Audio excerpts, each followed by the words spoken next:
কি আমন করে তাকায় আছেন কেন? কিছু কইবেন? বলতে তো চাই, তাহলে বলেন। আসলে কি করে যে বলি। বাবা, এ দেখে আবার লজ্জাও পায়। আমি তো জানতাম একটা মেয়ে মানুষ ছেলে মানুষের সামনে গেলে কিছু বলতে গেলে লজ্জা পায়, কিন্তু একটা ছেলে মানুষ যে মেয়ে মানুষের সামনে আসলে এরকম ভাবে লজ্জা পায় এইটা আমার জানা ছিল না। আমার কিন্তু এত লজ্জা শরম নাই, আমি যা বলি সরাসরি বলি।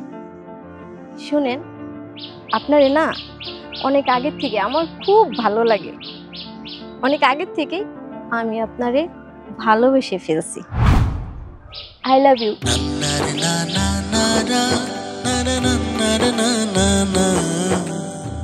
na na na na